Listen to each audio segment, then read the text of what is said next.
À l'autre bout de la planète, il existe une région au passé encore méconnue. Comment un peuple primitif,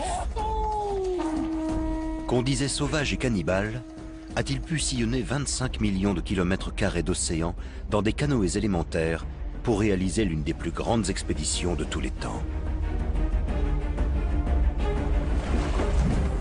Pendant des siècles, les scientifiques se sont heurtés à cette question.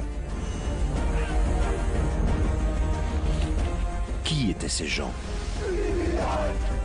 D'où venaient-ils? Ce peuple aurait même atteint l'Amérique des siècles avant Christophe Colomb.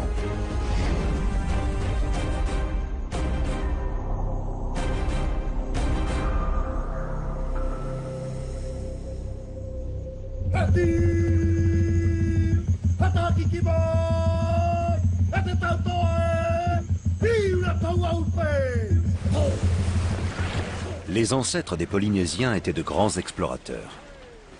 Ils ont colonisé différentes îles du Pacifique bien avant les Européens. Mais tout à coup, l'histoire perd leurs traces. Qui était ce peuple? Que lui est-il arrivé? Et quel était son secret?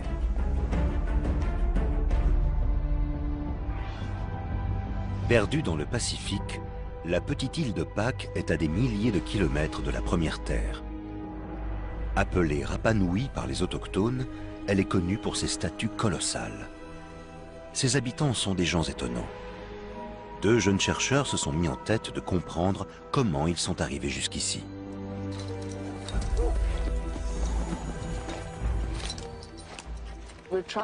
Nous voulons mettre fin à la controverse sur l'origine géographique des hommes qui ont peuplé l'île de Pâques. Qui étaient-ils et comment ont-ils trouvé cet endroit reculé il y a plus de 1000 ans? On espère que les tests ADN nous permettront d'en savoir plus sur le peuplement de cette île.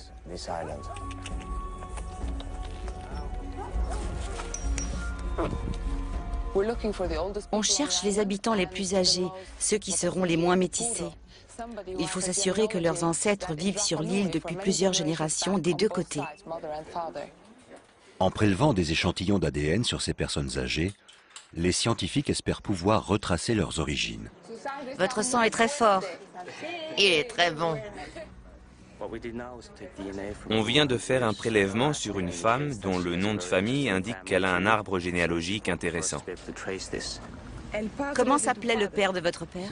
Il s'appelait Mathias. Cette campagne de prélèvement leur prendra plusieurs semaines, mais ils sont d'ores et déjà fascinés par les témoignages.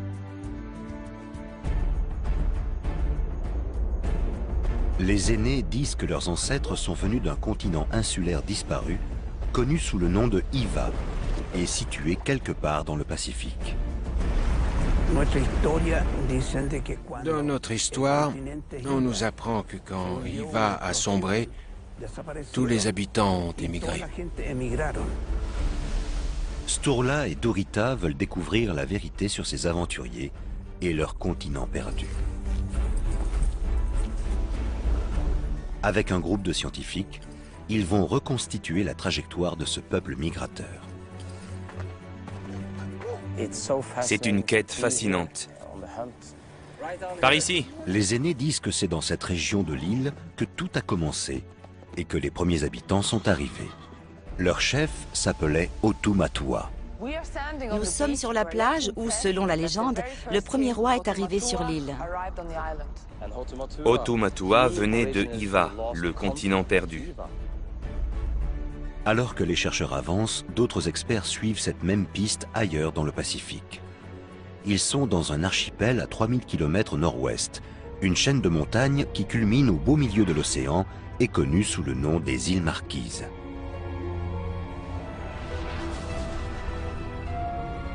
Comme celle de l'île de Pâques, l'histoire des Marquises reste une énigme.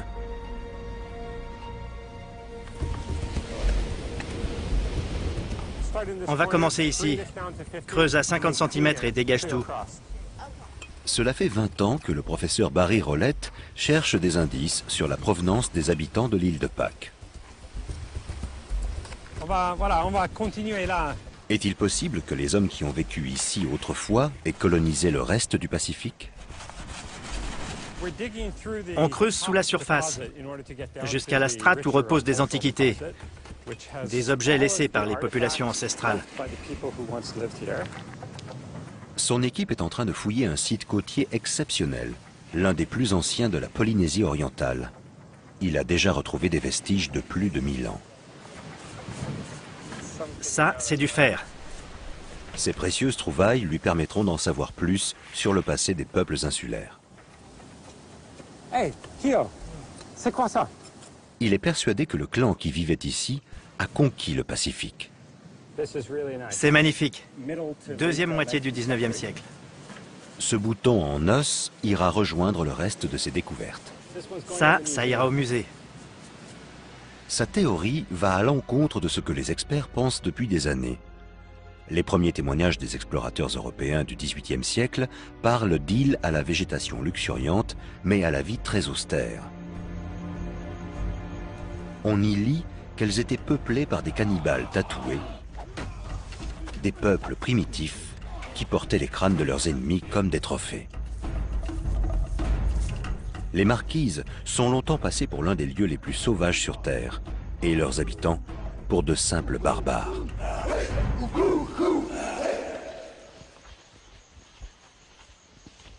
On va traverser la rivière. C'est au cœur de la jungle que se trouve l'un des sites les plus énigmatiques des Marquises. Un lieu où se seraient déroulées des cérémonies religieuses et des sacrifices humains. Quand le prêtre demandait une victime humaine, les gens se rendaient dans la vallée et attrapaient qui ils pouvaient.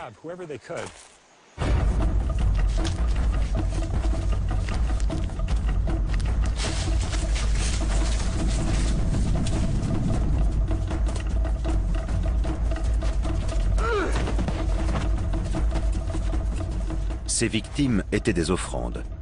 Les pratiques étaient brutales et tous les membres du clan connaissaient le rituel.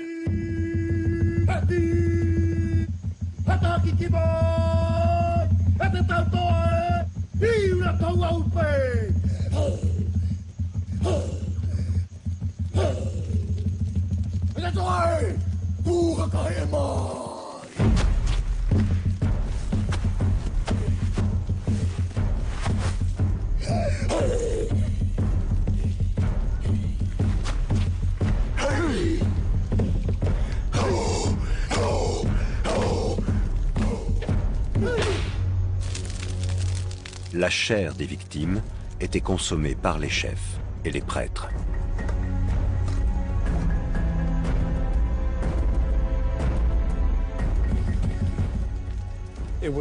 Ce n'était pas un cannibalisme alimentaire, mais plutôt un cérémonial religieux. Il n'est pas étonnant que les premiers explorateurs aient considéré les habitants des Marquises comme des sauvages.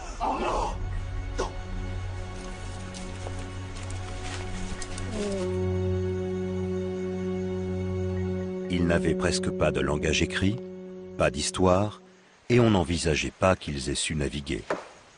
Mais Barry Rolette a trouvé des éléments qui montrent qu'ils étaient bien plus sophistiqués. On va traverser la rivière ici. Les secrets de cette civilisation dorment dans l'épaisse végétation de la jungle. Joseph, on va débroussailler un peu?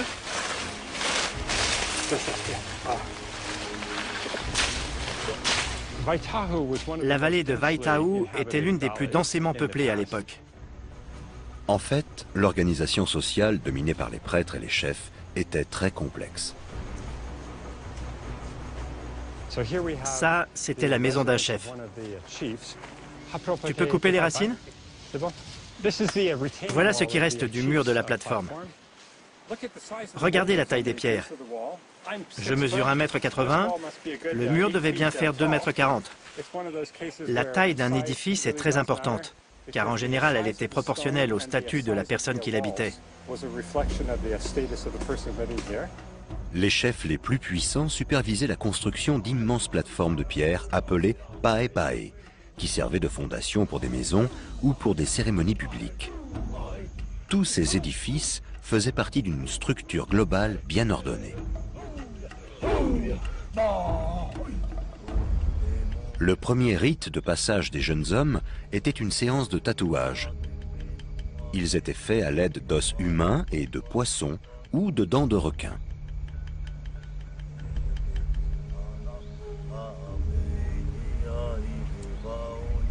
Les pigments des tatouages étaient fabriqués à partir de charbon de bois. Jusqu'à leur mort, les hommes portaient sur leur peau la trace des épreuves qu'ils avaient passées. Pour ce jeune, le voyage ne fait que commencer. Barry Rolette a découvert un site extraordinaire. On cherche les pétroglyphes. C'est par là. Les voilà. Tu vois les deux pétroglyphes? En pleine Polynésie française, ces pétroglyphes et ces grands tikis sont des échos de la culture des îles orientales.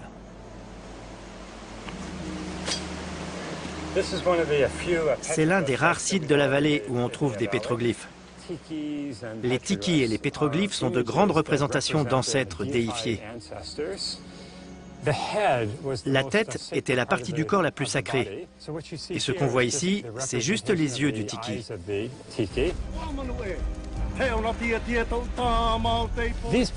Ces pétroglyphes sont vraiment intéressants, car ils ressemblent beaucoup à ceux qu'on trouve sur l'île de Pâques.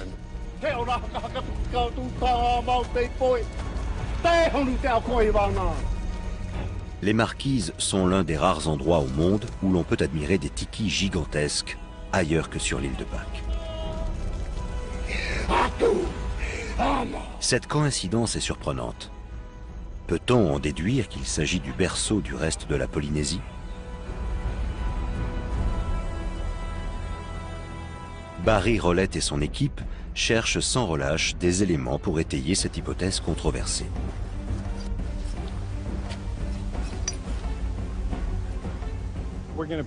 On va creuser toutes les parcelles sur 75 cm. Pendant des siècles, les scientifiques ont cru les Polynésiens trop sous-développés pour naviguer sur l'océan Pacifique et coloniser d'autres îles.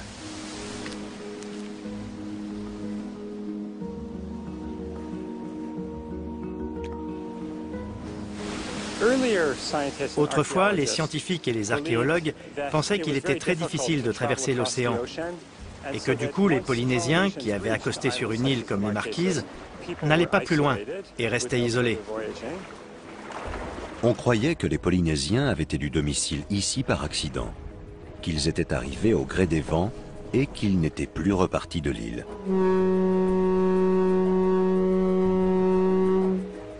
Mais Barry Rolette pense qu'ils étaient bien plus évolués.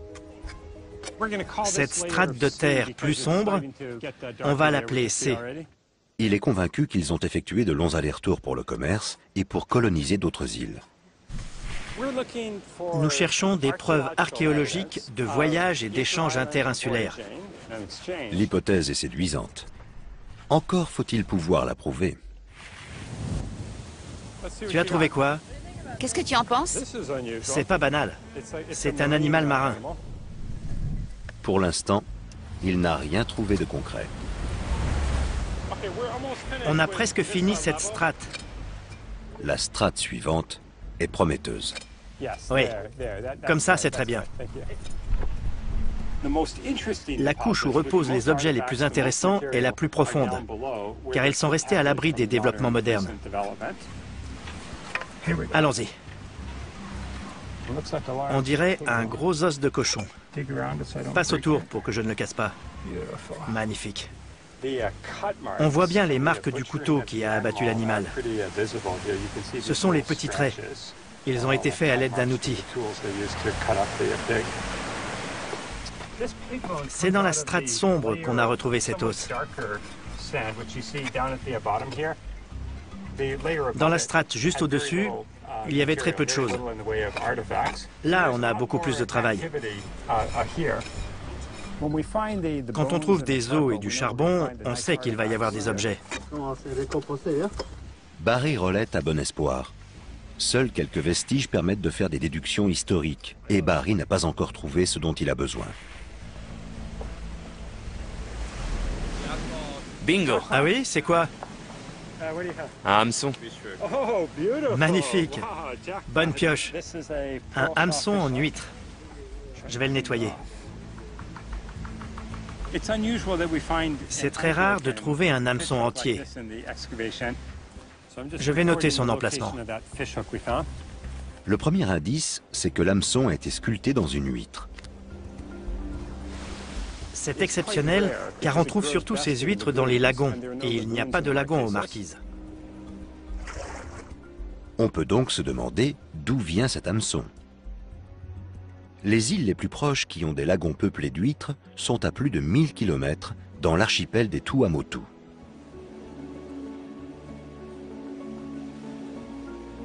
Mais comment ces coquillages ont-ils voyagé si loin ? Il est possible que les plus gros morceaux d'huîtres qu'on a retrouvés sur le site viennent bien des Tuamotu et qu'ils aient fait l'objet d'échanges entre les habitants des différentes îles. C'est un bon point de départ, mais qui ne prouve pas encore qu'il y avait du commerce interinsulaire. C'est d'autant plus difficile à soutenir qu'aucun bateau de l'époque n'a été retrouvé. Les archéologues ne possèdent aucun des canoës en bois des Polynésiens. Alors il nous faut d'autres éléments pour démontrer qu'ils voyageaient pour le commerce. Les fouilles avancent et Barry a fait une nouvelle trouvaille. C'est une lame, un objet tranchant aussi appelé doloir, l'outil le plus important de l'ancienne culture polynésienne.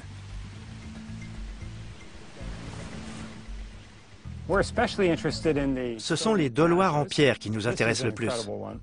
Celle-ci est incroyable. C'était le seul outil avec lequel ils travaillaient le bois. C'est rare d'en trouver de si grosses. La lame doit peser au moins 4 kilos. Barry Rolette a aussi découvert quelque chose d'inattendu. Dans les excavations les plus profondes de ce site, plus de la moitié des outils sont faits dans une pierre qui a été importée à Tauata. Ce type de roche est absent de l'île. Comme le hameçon, les doloirs viennent donc d'ailleurs. Barry Rolette a son idée sur leur provenance. S'il arrive à le prouver, il pourra démontrer qu'il y avait bien des voyages commerciaux. Il a demandé au vulcanologue John Sinton de l'aider. On a cherché la carrière d'où ces pierres ont été extraites. D'autres avaient déjà essayé, mais sans succès. Les deux hommes ont survolé l'île d'Eiao en hélicoptère. Isolée et inhabitée, Eiao est à des centaines de kilomètres du site archéologique. Mais Barry Rolette pense que la roche locale est de même nature que celle des outils. Un matin, le pilote les a déposés sur l'île. Il a dit qu'il reviendrait nous chercher 5 jours plus tard. Les explorateurs se sont aventurés dans des forêts sauvages à la végétation dense. Ils avaient juste assez d'eau et de nourriture pour tenir 5 jours. Eiao est une île maudite. On dit qu'elle est hantée par les esprits de ses premières populations. Après 4 jours, les hommes épuisés n'avaient toujours rien trouvé. On a cherché la carrière partout. On a escaladé toutes les crêtes. On a sillonné le plateau. Il n'y avait pas d'eau potable, ni même de quoi se laver. On était sales et on empestait. Barry et John étaient désespérés. Et la veille de notre retour, alors qu'on essayait de se frayer un chemin à travers les broussailles dans un ravin, on a trouvé un site de fabrication de doloirs. Ils avaient enfin découvert ce qui les avait amenés ici, le site d'approvisionnement des lames.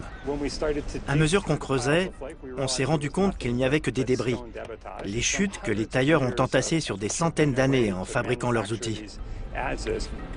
Le type de pierre avait l'air d'être le même. Barry Rolette et John Sinton en ont analysé quelques échantillons pour le confirmer.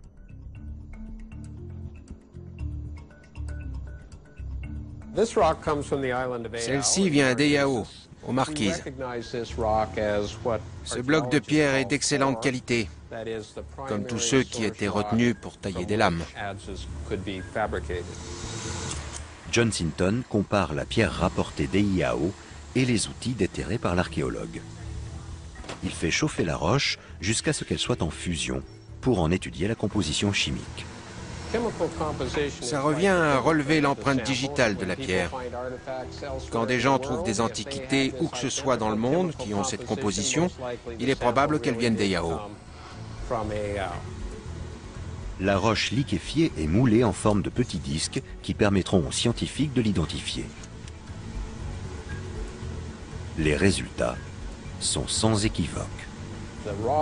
La roche qu'on a trouvée dans la carrière est identique à celle qui a servi à fabriquer les outils. On peut vraiment affirmer que c'est la même. Il existe bel et bien un lien entre ces deux îles éloignées. On a trouvé la carrière. Ils ont installé un complexe artisanal très développé sur Iao. Et ils ont exporté les doloirs vers Tahiti, les îles Tuamotu et Mangareva. Si les outils fabriqués à Iao se sont retrouvés aux Marquises et à Tahiti, c'est qu'il existait une route commerciale de plusieurs milliers de kilomètres sur des distances que les scientifiques pensaient excessives. Cette découverte a bouleversé l'histoire de la Polynésie.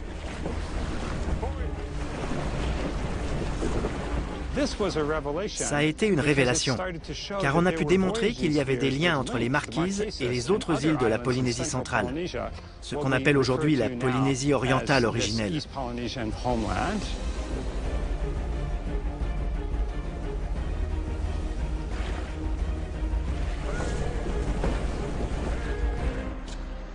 Une fois la carrière localisée, Barry Rolette retourne dans la jungle des Marquises pour vérifier un dernier élément.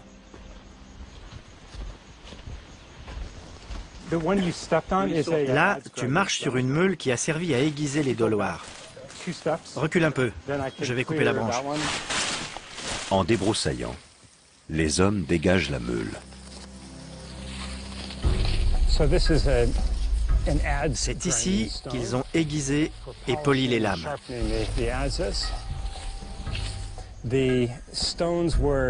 Elles ont été taillées à Iao avant d'être exportées. Les dernières étapes de peaufinage, comme le polissage, étaient réalisées à destination. Ces grandes rainures servaient à polir les lames. On voit aussi des sillons plus profonds pour travailler les parties plus grandes de l'outil. En général, ces meules se trouvent près des sites d'habitation, car c'est une étape qui prenait beaucoup de temps. Alors les gens le faisaient quand ils pouvaient et qu'ils étaient chez eux. Maintenant qu'il a reconstitué le parcours des Doloirs, Barry se fait une meilleure idée du quotidien des Polynésiens. Notre image de la société polynésienne a beaucoup changé, car on croyait que ces hommes étaient isolés, alors qu'on sait désormais qu'il y avait de vrais échanges entre les îles. Ces découvertes démontrent que les sociétés polynésiennes préhistoriques étaient bien plus évoluées qu'on ne le pensait. Reste encore à savoir si ce peuple est allé jusqu'à l'île de Pâques, et la part de vérité dans la légende du chef Otumatua et de Hiva, le fameux continent perdu.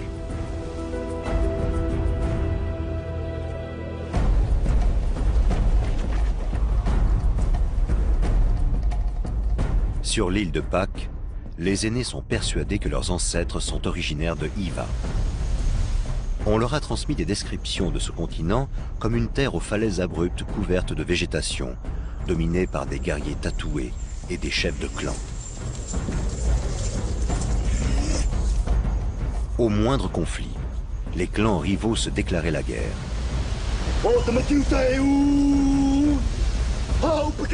Le chef Otumatua préparait ses hommes pour la bataille. Ils devaient lutter pour le contrôle de l'île, pour leur patrie.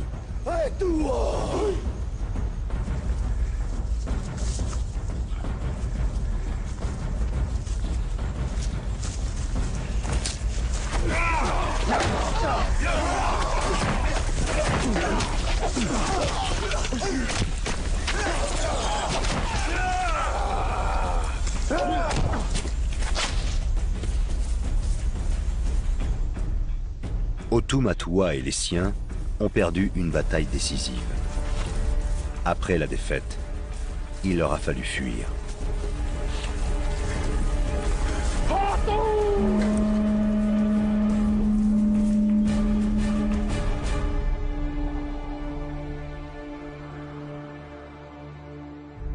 Le grand chef a dû trouver une nouvelle terre d'accueil pour son peuple. Le prêtre a alors vu en rêve une île lointaine, vers l'est, dans la direction du soleil levant. Otu Matua a compris qu'ils devaient tous partir avant que ces hommes ne se fassent tuer l'un après l'autre. Il a donc envoyé des éclaireurs à la recherche de l'île que le prêtre avait vue en rêve.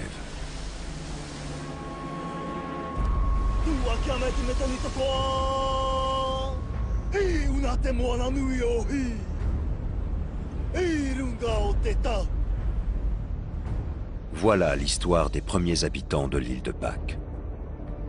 Mais se peut-il que les Polynésiens des Marquises aient parcouru des milliers de kilomètres à travers l'océan? Avaient-ils seulement des embarcations adéquates? Ce sont exactement les questions auxquelles le restaurateur de bateaux Bono Louis essaie de répondre.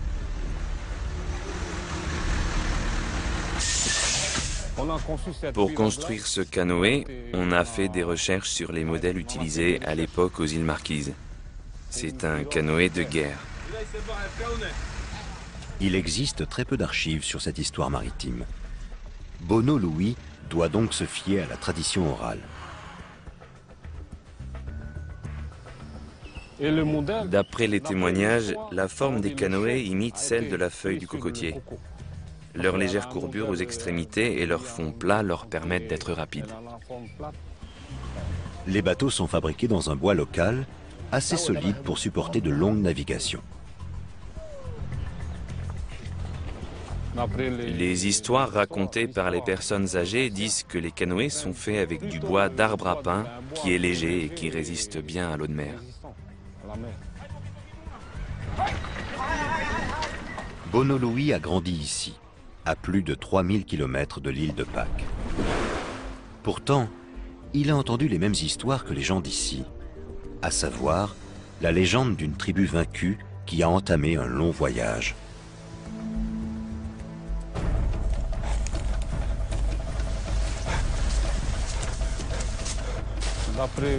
Il semblerait qu'il y avait des clans rivaux qui sont entrés en guerre.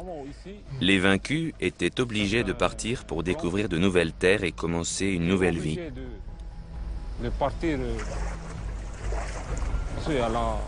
Sinon, c'était la mort. Ils devaient absolument s'échapper à bord de leur canoë. C'est ça qui leur a donné le courage de découvrir d'autres îles habitables. Ils ont chargé des provisions et ont même quitté Iva en emportant une pierre sacrée. C'est ainsi qu'Otu Matua et son peuple ont commencé leur long voyage. Ils ignoraient peut-être qu'il leur faudrait parcourir des milliers de kilomètres. En route vers l'inconnu, ils ont bravé des tempêtes et des chaleurs écrasantes.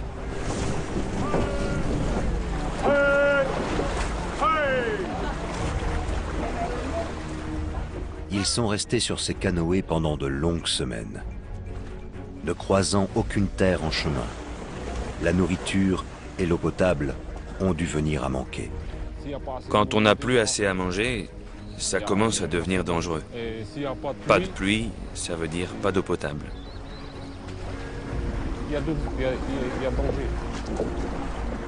Ils n'avaient que quelques noix de coco et les poissons qu'ils pêchaient sur leur passage.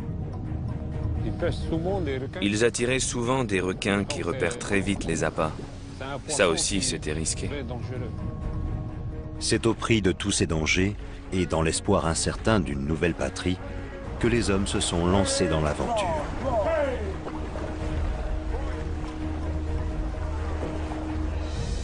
En mettant ces hypothèses historiques à l'épreuve, Bono Louis s'est rendu compte que ces canoës étaient tout à fait résistants.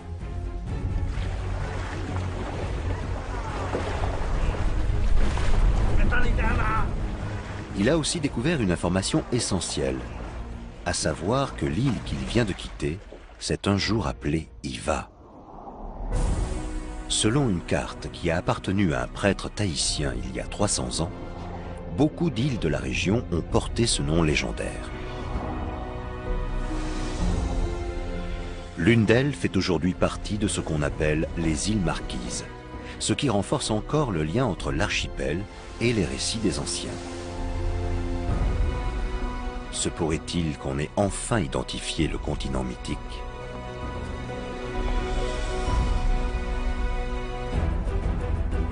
Les Polynésiens étaient des navigateurs, mais on peut douter qu'ils aient pu voyager sur d'aussi longues distances jusqu'à l'île de Pâques. Pour mémoire, l'océan Pacifique couvre près d'un tiers de la surface du globe.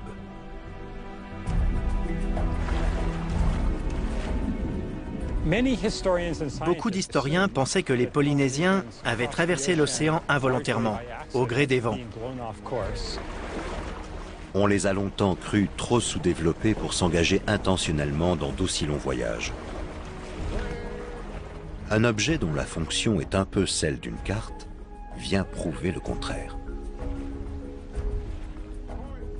De fines feuilles de cocotier étaient tissées de manière à figurer les courants, et des petits coquillages étaient insérés aux emplacements des îles visitées par les voyageurs. Ces cartes ont convaincu Barry Rolette que les Polynésiens avaient bel et bien sillonné le Pacifique dans le but de coloniser les îles sur leur passage. Notre nouvelle théorie, c'est que la colonisation de la Polynésie a résulté d'un projet intentionnel et non d'une suite de découvertes accidentelles. La première raison invoquée par les historiens d'autrefois pour démontrer que les Polynésiens n'avaient pas pu voyager est le vent. Pour aller des Marquises à l'île de Pâques, il faut aller d'ouest en est.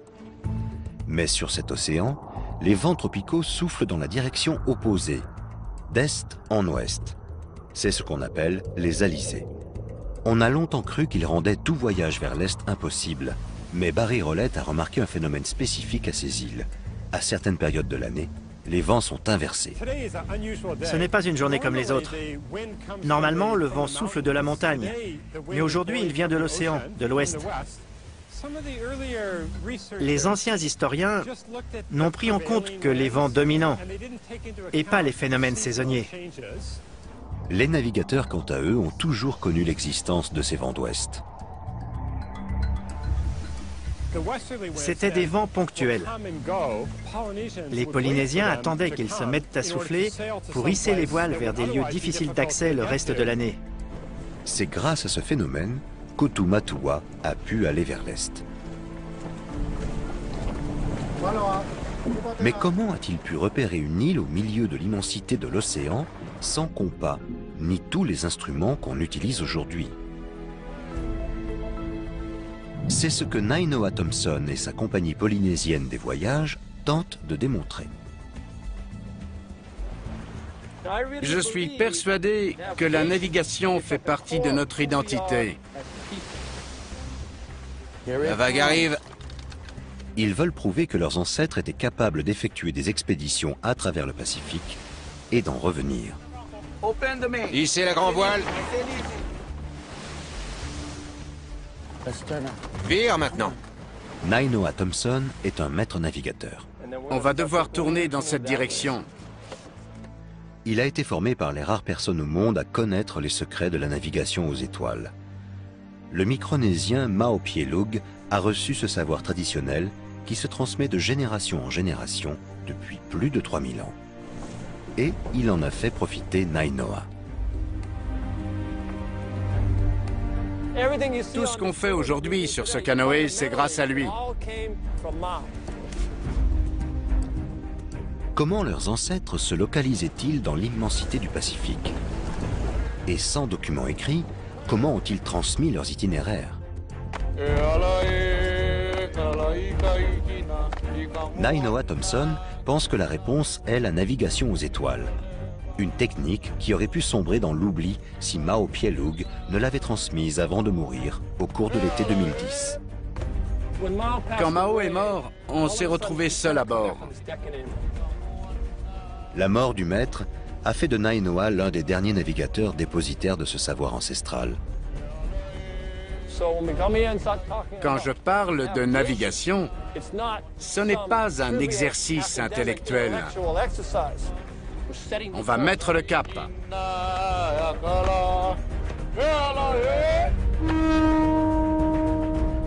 Il ne lui reste plus qu'à prouver la fiabilité de toutes ses connaissances.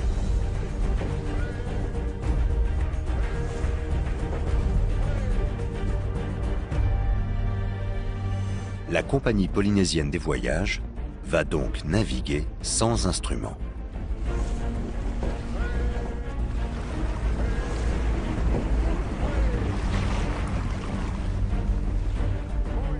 Pourquoi on ne hisse pas les voiles? Nainoa Thompson veut prouver que même un équipage de jeunes explorateurs peut naviguer s'il maîtrise ce savoir. On a mis le cap sur Tahiti et en début de nuit, on sera dévié dans la direction d'Hawaï. Dans l'esprit de ces étudiants, on va à Tahiti, mais en fait, on va vite faire demi-tour. Comme leurs ancêtres, ils n'ont aucun instrument. Ils doivent donc apprendre à se repérer grâce à la houle créée par les vents.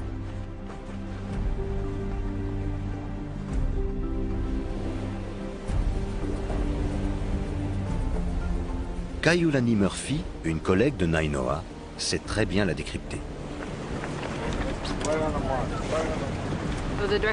Pour connaître la direction de la houle, on regarde la position du soleil.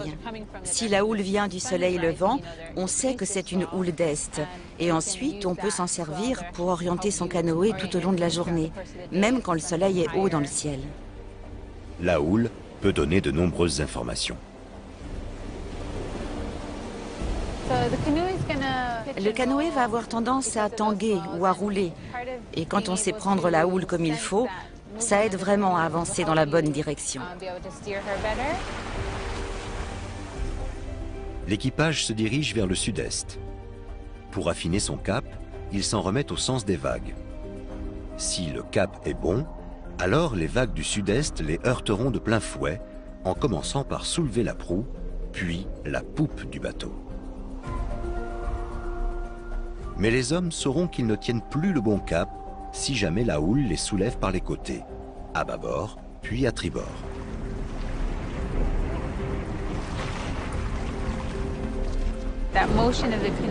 On sent bien quand les mouvements du canoë sont différents à cause de la houle.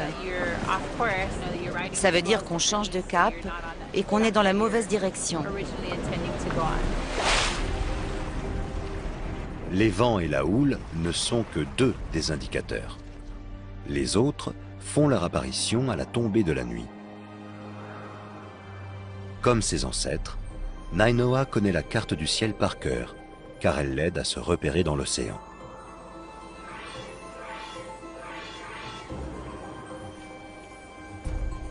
Ce qu'on appelle le compas des étoiles remonte à 3000 ans. Pas besoin de magnétisme ni d'appareil, tout est dans le ciel. Il repose sur le lever et le coucher des étoiles sur l'océan. Les anciens navigateurs devaient avoir une assez bonne mémoire pour se souvenir des positions de centaines d'étoiles. Ils se traçaient même des cartes au sol pour les apprendre avant d'embarquer.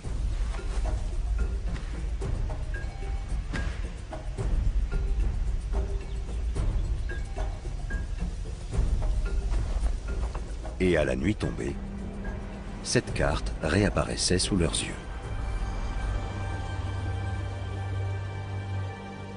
La nuit, c'est le meilleur moment pour se localiser, même s'il y a des exceptions. Mais quand le ciel est dégagé, comme ce soir, on voit bien les étoiles et ça donne la possibilité de déterminer sa position. Il se fie au point d'entrée et de disparition des étoiles. On va par où? Au sud-ouest. Le ciel nocturne est comme un dôme qui entoure la Terre. Ce dôme tourne sur son axe autour de la Terre. Le canoë est au centre du dôme et représente un point fixe, alors que le globe et les étoiles effectuent leur révolution.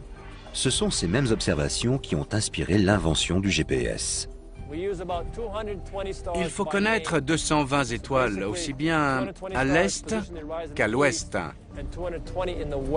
Mais quelques heures plus tard, Nainoa montre des signes d'inquiétude. Il semble avoir changé de cap. Il remarque un indice révélateur. Regardez la constellation de Kamakau Nui au Maui. Vous voyez les 3 étoiles supérieures? En général, elles sont alignées vers le sud. Kamakau Nui au Maui est le nom polynésien de la constellation du Scorpion. Pendant des milliers d'années, c'est elle qui a montré le sud aux navigateurs. Quand on voit le Scorpion et que ces 3 étoiles sont verticales, si vous le suivez, vous allez vers Tahiti. Il faut qu'on aille plus vers l'est. Alors, hissez la voile arrière. Cette voile nous permet de nous servir du vent pour virer vers l'est. Pour viser Tahiti, il faut virer de 25 degrés. L'équipage espère avoir pris la bonne décision. Quand on prend une décision, on ne peut pas revenir en arrière. Ou bien, il faut attendre le prochain coucher de soleil pour rectifier. Cette traversée n'est que l'une des étapes de la grande aventure dans laquelle Nainoa Thompson s'est lancé. Son objectif est de prouver qu'on peut effectuer le voyage des Marquises à l'île de Pâques rien qu'avec des techniques millénaires et sans le moindre instrument moderne. Avec son équipage, il a fini par y parvenir en seulement 6 semaines.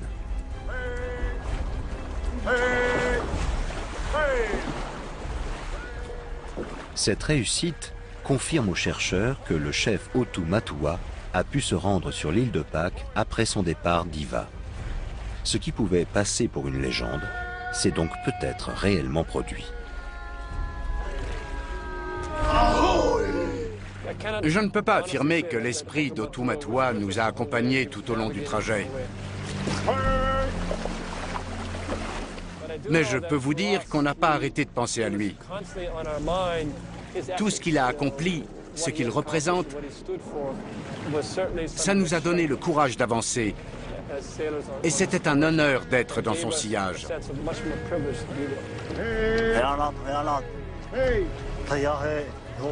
Mes ancêtres ont exploré cet océan. C'est peut-être le peuple qui a le plus navigué de toute l'histoire.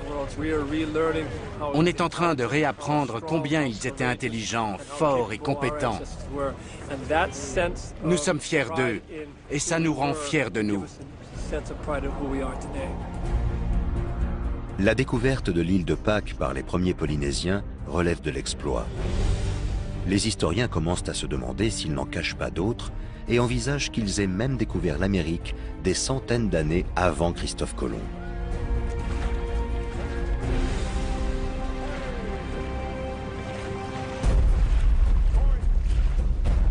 Tout laisse penser qu'ils en étaient capables, même sans instrument.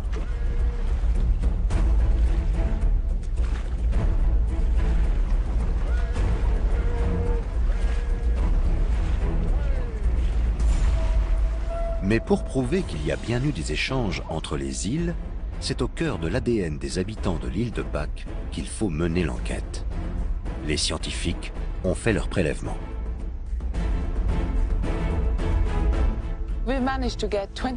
Nous avons prélevé du sang à 21 personnes âgées et nous avons hâte d'avoir les résultats. L'anthropologue veut déterminer l'origine de ces Polynésiens et prouver que leurs ancêtres étaient des voyageurs. Les échantillons sont analysés en Norvège. Contrairement à ce que beaucoup d'historiens ont écrit sur les habitants de l'île de Pâques, ces derniers pensent qu'ils sont originaires d'Iva, le continent perdu. C'est ce qu'on aimerait savoir. Les résultats semblent réjouir Sturla. Nous pouvons désormais confirmer que la Polynésie du centre-est est le berceau du peuple polynésien. Voilà la preuve tant attendue. Les habitants de l'île de Pâques viennent bel et bien de Polynésie. Et Otu Matua, ou l'un de ses hommes, a effectivement traversé l'océan. Les tests génétiques réservent une autre surprise. Sur tous les prélèvements, 2 contiennent des caractéristiques similaires à l'ADN des Sud-Américains. Cette découverte laisse entrevoir des voyages encore plus longs. Cela voudrait dire que des Polynésiens ont navigué jusqu'en Amérique du Sud des centaines d'années avant Christophe Colomb. Les Polynésiens auraient donc découvert le Nouveau Monde bien avant l'explorateur. Mais la science peut-elle le démontrer? De retour aux Marquises, Barry Rolette vient de trouver une preuve irréfutable. Une simple patate douce. La patate douce a confirmé que les Polynésiens avaient parcouru de longues distances. Aujourd'hui, elle est cultivée partout en Polynésie. Pourtant, elle n'en est pas originaire. Ce légume vient d'Amérique du Sud. Il a donc été importé. Une noix de coco flotte. Elle peut se conserver des mois en pleine mer. Et elle va pousser pour devenir un arbre quand elle s'échouera sur une île déserte.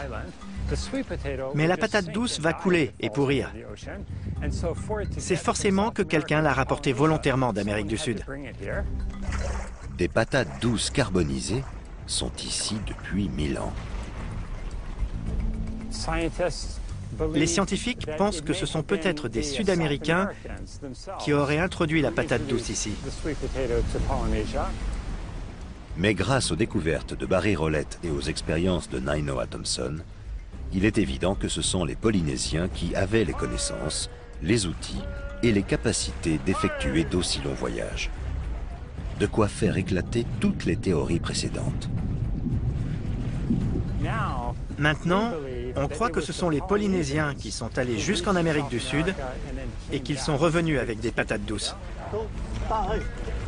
Les Polynésiens faisaient du commerce et étaient en contact avec l'Amérique du Sud et des îles des mers du Sud. Ils étaient les plus grands explorateurs de leur temps. Ils sont partis d'un lieu central que les habitants de l'île de Pâques appellent Hiva. Mais cette patrie ne correspond pas à l'image qu'on s'en est longtemps fait. Hiva a bien existé. C'est juste que les scientifiques se sont trompés sur ses contours. Il s'agit de la terre d'origine des peuples qui ont colonisé l'île de Pâques, Hawaï et la Nouvelle-Zélande. L'île de Pâques, Hawaï et la Nouvelle-Zélande forment les 3 points du triangle polynésien. D'une surface de 25 millions de kilomètres carrés, c'est la sphère culturelle la plus vaste de la planète.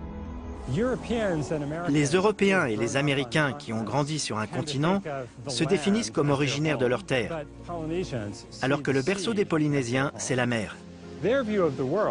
Pour eux, le monde est un océan immense, parsemé de petites îles. Barry Rolette pense que Hiva était une patrie centrale qui a servi de base à la création d'un continent aquatique. C'est une métaphore. Hiva n'était peut-être pas un continent à proprement parler, mais plutôt un groupe d'îles éloignées entre lesquelles les Polynésiens naviguaient. En taille, le triangle polynésien serait le 3e continent de la planète. Mais il a disparu quand les populations ont cessé de voyager. Quand on dit que le continent a sombré, c'est simplement que les habitants des différentes îles ont rompu les liens qui les unissaient. Tous les indices convergent. C'est fou de penser que les Polynésiens ont traversé l'océan Pacifique, à savoir le plus grand du monde, des siècles avant Christophe Colomb. Les revendications des habitants de l'île de Pâques ne seraient pas farfelues. Leurs ancêtres étaient de grands navigateurs qui ont réalisé de véritables exploits pour l'époque. Ils ont réussi à tracer des routes d'île en île et à coloniser des pans entiers du Pacifique. La Polynésie est un monde océanique. Et justement, l'océan ne nous éloigne pas. C'est ce qui nous rassemble, ce qui nous relie. L'océan, c'était l'autoroute de nos ancêtres.